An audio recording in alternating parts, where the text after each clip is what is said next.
আসসালামু আলাইকুম। আপনারা এরই মধ্যে জানেন যে লন্ডনে জনাব তারেক রহমান এবং জনাব ডক্টর মোহাম্মদ ইউনূস তাদের মধ্যে একটি বৈঠক হয়েছে এবং সেই বৈঠকের বেশ কিছু কথাবার্তাও মিশ্রিত সত্য মিথ্যার সংমিশ্রণে বিভিন্ন খবরও আপনারা জেনেছেন। সত্য মিথ্যা বললাম এই কারণে যে আমি কিছু গণমাধ্যমেও কিছু খবর দেখেছি, যে খবরগুলোর ভেতরেও আসলে সেখানে বাস্তবে যা ঘটেছিল তার অনেক কিছুই কিছু জায়গায় নেই আসল তথ্যটা, আবার কিছু জায়গায় অতিরিক্ত অনেক কিছু যুক্ত করা হয়েছে যে ঘটনাগুলো সেইখানে আদৌ ঘটে নাই। আপনাদেরকে আগেই আমার ঠিক আগের ভিডিওটাতে আপনাদের জানানো হয়েছিল যে ডক্টর মোহাম্মদ ইউনূস এবং তারেক রহমানের যেই বৈঠকটি, এই বৈঠকটিতে আসলে অনেকেই ক্রেডিট নেবার চেষ্টা করেছেন ওনার মাধ্যমে আসলে ডক্টর মোহাম্মদ ইউনূসের বৈঠকটা ডক্টর মোহাম্মদ ইউনূস নিজে চেয়েছেন এবং তারেক রহমানকে সেই প্রপোজাল দেওয়া হয়েছে। যথাযথ মাধ্যমে প্রপোজাল দেওয়ার পরে তারেক রহমান সেটাতে সম্মতি জানিয়েছেন, যে কারণে এই বৈঠকটা হয়েছে। এখানে কেউ তারেক রহমান বৈঠক করতে চান নাই, ডক্টর মোহাম্মদ ইউনূস প্রপোজাল দিতে চান নাই, আরেকজন এটা করে দিয়েছেন, এরকম বিশেষ করে দুইজনের নাম না বললেই না, ডক্টর আসিফ নজরুল এবং জনাব মনির হায়দার। তো এনাদের চরিত্র সে আগে থেকেই আপনাদের একটা বিষয় জানায় রাখি যে এরা হচ্ছে দ্বিমুখী সাপ। আপনি মনির হায়দারের কথা যদি বলি, মনির হায়দারকে জিজ্ঞেস করেন, যখন আমাদের যখন পাসপোর্ট নেওয়ার জন্য এই অফিসে ঢুকতে দেয় না, তখন মনির হায়দার এই করোনার মধ্যেও মনির হায়দার 2020 সাল থেকে 2024 সালের মধ্যে টোটাল 3 বার, আমার জানা মতে টোটাল 3 বার তিনি বাংলাদেশে গিয়েছেন। এর মধ্যে একবারের বিষয়টা আমি জানার পরে আমি আর কনক ভাই ওনার সাথে দেখা হলো, তো জিজ্ঞেস করলাম যে ভাই দেশে গিয়েছিলেন শুনলাম, বলছে তা আমরা বললাম যে আপনি গেলেন কিভাবে, সমস্যা হয় নাই কোনো? সে আমাদেরকে জবাব দিল যে তিনি নাকি মাস্ক পরেছিলেন, তো মাস্ক পরে থাকার কারণে তাকে এয়ারপোর্টে চিনতে পারে নাই। তো আমরা মানে বুঝে নিলাম আর কি যে এয়ারপোর্টে মাস্ক পরে তারপরে পালায় যাওয়া যায়। আরে ভাই, যখন জেএফকে থেকে আপনি যখন গাড়িতে উঠবেন, প্লেনে উঠবেন, তখন এই প্যাসেঞ্জারের পুরো লিস্ট ঢাকা বিমানবন্দরে পৌঁছে যায়। তারা তো তখন দেখে কে কে আসছে। আমি ইলিয়াস যদি যাই, আমি কনক স্যার যদি যাই, তো সাথে সাথে লোকজন নিয়ে হাজিরায় ধরার জন্য আসো, ডিজিএফআই, এনএসআই, এসবিডিবি, সিআইডি, পুলিশ যা যা আছে সব এসে হাজির হয়ে যাবে ধরার জন্য। উনি মাস্ক পরে চলে গিয়েছেন। তো মনির হায়দার একজন ডিজিএফআইয়ের খুবই প্রশিক্ষণপ্রাপ্ত এবং খুব সুদীর্ঘকালীন ধরে তিনি ডিজিএফআইয়ের সোর্স হিসেবে কাজ করেন। তো ধরেন আমার দেশের গোয়েন্দা সংস্থা, আমরা ডিজিএফআই মানে একটা নেগেটিভ একটা ন্যারেটিভ আমাদের চোখের সামনে ভাসে। এর কারণ হচ্ছে তারা দেশের বিরুদ্ধে কাজ করে। তাদের কাজ হলো ভারতীয় গোয়েন্দা সংস্থা ভারতের কোনো আমাদের দেশে করে কিনা, তারা ভারতের বিরুদ্ধে কে কাজ করে তাদেরকে ধরে নিয়ে তারা গুম করে। এটা হচ্ছে আমাদের ডিজিএফআই এই কাজ করে, যে কারণে জিনিসটাই নেগেটিভ। তো মনির হায়দারের সাথে আমার ব্যক্তিগত কোনো সমস্যা নাই। মনির ভাই আমাকে খুব স্নেহ করেন, উনি আমার সিনিয়র ভাই। এখানে আমাদের মাঝে মধ্যে ওনার সাথে দেখাও হইতো, একসাথে চা খেয়েছি, দাঁড়িয়ে আড্ডা দিয়েছি। কিন্তু ওনার প্রতি আমার ক্ষোভটা সেদিন থেকে শুরু হলো, এখানকার কর্নেল যে মুস্তাফিজ সাহেব আছেন, উনি একদিন এক ভিডিওতে বিষয়টা বললেন যে মনির হায়দার আমাকে এবং কনক সারোয়ার দুইজনকে সরকারের বিরুদ্ধে যেন আমরা কথা না বলি, অর্থাৎ আওয়ামী লীগ সরকারের সময়, এই জন্য ওনাকে দায়িত্ব দিয়েছে ডিজিএফআই। তো উনি এসে আমাদেরকে এই কথাগুলো বলেছিলেন যে খামাকা সরকারের সাথে কি দরকার করার, হ্যাঁ, নানানভাবে একটু এই ধরনের একটু গুছায় এদিক ওদিক করে। তারপরে এই লেফটেন্যান্ট কর্নেল আপনার মুস্তাফিজ ভাইয়ের কাছে পরে শুনলাম যে তাকে তিনি এই দায়িত্বটা দিয়েছিলেন যে আপনি বললে বোধহয় ইলিয়াস এবং কনক শুনবে, তো ওদেরকে একটু যে ওরা যেন সরকারের বিরুদ্ধে এত বেশি কঠোর অবস্থানে না থাকে, আওয়ামী লীগ সরকার আসলে কোনোভাবেই যাবে না। এটা সেই 2022-23 সালের কথা মুস্তাফিজ ভাইকে উনি বলেছিলেন। এটার পরে আসলে মনির ভাইয়ের প্রতি শ্রদ্ধা ভালোবাসা কোনো কিছুই থাকার বিষয় নেই। মনির ভাই এমনিতে উনি ওনার একদম ক্যারিয়ারের শুরু থেকেই উনি একজন দুর্নীতিগ্রস্ত একজন সাংবাদিক। ওনার এগুলি নিয়ে কথা বলতে চাই না, কিন্তু এখন যেহেতু এই অবস্থা সেই কারণে বললাম। ওনারা একটা ক্রেডিট নেওয়ার চেষ্টা করছেন, আবার ফের বিএনপির ভেতরে যে তারেক রহমান আমি তো আপনার জন্য অনেক কিছু করছি এই সেই এরকম বুঝায় এদের সাথে একটা খাতির জমানোর চেষ্টা করছেন। তো এই ধরনের কিছু মানুষজন আছে যারা কিনা এই বৈঠকটা করার ক্রেডিট বিভিন্ন জায়গায় নেওয়ার চেষ্টা করছেন, এরকম কোনো কিছু না। তারেক রহমান রাজি হয়েছেন, ডক্টর মোহাম্মদ ইউনূস তাকে প্রপোজাল দিয়েছেন, এবং আমি আগের ভিডিওতে বলেছি যে দুইটা পক্ষের কেউই ছোট হয় না। এখানে আমার এরকম একটা বৈঠক হওয়া দরকার ছিল। বৈঠকের ছোটোখাটো কিছু বিষয় আপনাদেরকে জানাবো, তার আগে মূল জিনিসটা আপনাদেরকে জানিয়ে দেই। সেটা হচ্ছে এই বৈঠকটা অত্যন্ত ফলপ্রসূ, এবং আমরা এতদিন ধরে আসলে যা চাচ্ছিলাম সেইটাই এই বৈঠকের মধ্য দিয়ে ঘটেছে। এর মধ্যে একটা জিনিস হয়েছে সেটা হচ্ছে যে নির্বাচনের যে তারিখ ডক্টর মোহাম্মদ ইউনূস গেল কয়েকদিন আগে বলেছিলেন যে এপ্রিলে নির্বাচন হবে, সেই জায়গা থেকে সরকার সরে এসেছেন, এবং যেটা হয়েছেন সেটা হচ্ছে ফেব্রুয়ারির, আমি যদি নাকি একদম ডেট বলতে বলেন তাহলে ফেব্রুয়ারির 12 তারিখে আমাদের পরবর্তী নির্বাচন হবে। 12 তারিখ কেন? সেটা হচ্ছে যে কোনোভাবেই রমজানের আগে চেয়েছিল তারেক রহমানের পক্ষ থেকে নির্বাচন, এবং যেহেতু রোজা শুরু হচ্ছে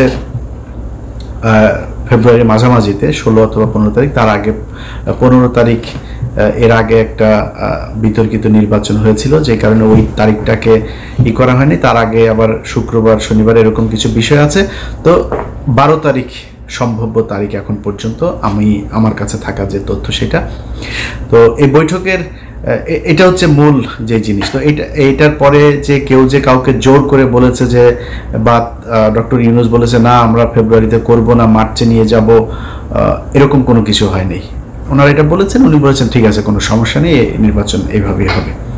এখন এত ফলপ্রসূ একটা কেন হইল, এটার কিন্তু কিছু কারণ আছে। এই বৈঠক করানোতে কারোর ক্রেডিট না থাকলেও বৈঠকটা যে ভালোভাবে হয়েছে এটার কিছু ক্রেডিট কিছু মানুষের আছে। সেটা হচ্ছে কিছু মানুষকে এই বৈঠকে না রাখাটাই হচ্ছে সেই ক্রেডিট। এখানে যদি সালাউদ্দিন থাকতো তাহলে প্রথমেই মনে করেন যে ডক্টর ইউনূসের সাথে তারেক রহমানের গ্যাঞ্জাম বাঁধানোর জন্য যত কোশ্চেন সেটা সে করতো। এখানে যদি আমির খসরু মাহমুদ চৌধুরী থাকতো, এখানেও একটা গ্যাঞ্জাম বাঁধাইতো। গণমাধ্যমে এসছে, এখানে ছিলেন আপনার আমির খসরু মাহমুদ চৌধুরী, তারপরে জনাব খলিলুর রহমান, এরপরে হচ্ছে শফিকুল আলম, আরও বোধহয় এসে হচ্ছে হুমায়ুন কবির নামে একজনের নাম এসছে। আচ্ছা, এরা সবাই ছিলেন। এই কথাটা সত্য কথা না। ডক্টর মোহাম্মদ ইউনূস যে হোটেলে উঠেছেন, ডকচেস্টার হোটেল, সেটা হচ্ছে লন্ডনের বিখ্যাত সেই হাইড পার্ক, এটার পাশের একটা রাস্তাটার নাম হচ্ছে পার্ক লেনের উপরে সেই হোটেলটা। এই হোটেলে যেখানে আপনার বৈঠকটা হওয়ার কথা ছিল একটা মিটিং রুমে, কিন্তু ডক্টর মোহাম্মদ ইউনূস সেই রুমে করেন নাই। তিনি বলেছেন যে আমি ওনাকে আমার সুইটের ভেতরে নিয়েই তারপরে আমরা কথা বলবো। খুবই আন্তরিকতা দেখিয়েছেন, একদম নিজের রুমে নিয়ে তারপরে সেখানে তারা কথা বলেছেন। এবং এর আগের কিছু জিনিস আপনারা এরই মধ্যে জেনেছেন যে তারেক রহমান বেগম খালেদা জিয়ার সালাম পৌঁছে দিয়েছেন, দুজনের কুশল বিনিময় করেছেন। তারেক রহমান ওনাকে বলেছেন আপনি এখানে এসেছেন, এটা অনেক সুন্দর জায়গা, হাঁটতে গিয়েছিলেন কিনা, এই ধরনের আলাপ টালাপও হয়েছে। এরপরে ওইখানে যেই সুটটাতে বসে আপনার বৈঠকটা হয়, সেখানে প্রথমে এই যে চারজনের নাম বললাম আমি, শফিকুল আলম, খলিলুর রহমান, আমির খসরু মাহমুদ চৌধুরী এবং হুমায়ুন কবির, ওনারা ছিলেন ওইটাতে। এটা সত্যি কথা, ওনারা ছিলেন। এবং ওনাদেরকে ঠিক 10 থেকে 15 মিনিটের মাথায় ওনাদেরকে চলে যেতে বলা হয়, এবং ওনারা চলে যান। চলে যাওয়ার পরে 1 ঘন্টা 15 মিনিট জনাব তারেক রহমান এবং ডক্টর ইউনূস একটা বৈঠক করেছেন। সেখানে কেউ ছিল না, একজন মানুষও ছিল না। এটা যেসব গণমাধ্যমে বলার চেষ্টা করা হচ্ছে, এটা কিছু কারণ আছে বলার। ধরেন আমির খসরু মাহমুদ চৌধুরী এখন মানে বোঝানোর চেষ্টা করবেন যে তাকে তারেক রহমান পাশে নিয়ে বসে তারপর ইউনূসের সাথে বৈঠক করেছেন, এটা একটা ব্যাপার। আরও কিছু জায়গায় মানে ওই না জেনে তারপরে এই খবরগুলো ছড়ানো হয়েছে, এরকম কোনো কিছু ঘটে নাই। তো যাই হোক, আমার কথা হচ্ছে যে যেইভাবেই হোক, এই যে দুইজন মানুষ আপনার শুক্রবার লন্ডন সময় সকাল 9টা থেকে যে বৈঠকটা তারা করেছে, সেই বৈঠকের মধ্যে আমরা বাংলাদেশের মানুষ যা চেয়েছি সেটা হয়েছে। এটাই হচ্ছে সবচাইতে বড় বিষয়, আমরা এটাই চেয়েছি। এখানে কে কিভাবে কি বললো না বললো, আমার মনে হয় এগুলো করেও আবার এই তারেক রহমান এবং ডক্টর ইউনূসের মধ্যে একটা দ্বন্দ্ব তৈরি করার এই কৌশল অবলম্বন করে আমার মনে হয় লাভ হবে না। অতএব আমরা বিএনপি এবং ডক্টর মোহাম্মদ ইউনূসের দুইজনের মধ্যবর্তী একটা জায়গায় নির্বাচনের জন্য দেশবাসী প্রস্তুতি নেই। যারা নির্বাচন করবেন তারা প্রস্তুতি নেই। আমরা যারা ভোটার আছি আশা করি ইনশাল্লাহ এবারের ভোট নিজে উপস্থিত থেকে ভোট কেন্দ্রে গিয়ে তারপরে জীবনের প্রথম ভোট দেওয়ার সুযোগ পাচ্ছি। আমি আমার এর আগে যেই নির্বাচন, আমি 2002 সালের এসএসসি পরীক্ষার্থী, 2004 সালের এইচএসসি পরীক্ষার্থী।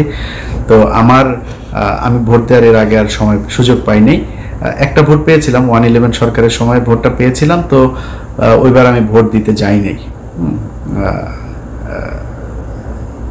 এবার ভোট দেবো ইনশাল্লাহ। আপনারা দোয়া করেন যাতে বাংলাদেশের মানুষের পছন্দের কেউ এবার বাংলাদেশের শাসন ক্ষমতায় আসেন। এবং এতদিন ধরে এই যে নির্বাচন এবং সংস্কার নিয়ে যে ধরনের চলছিল, আমার মনে হয় ফেব্রুয়ারি এটা খুব কম সময় না। এদিকে 6 মাস, ওইদিকে প্রায় 2 মাস, 8 মাস। 8 মাস থেকে যদি আপনি তফসিল ঘোষণার ওই 3 মাস বাদও দেন, তারপরেও ধরেন আমাদের এদিকে 5 মাস। 5 মাস অনেক সময়, অনেক কিছু করা যায়। এদিকে 10 মাস অলরেডি তাদের অনেক কাজ করাও আছে।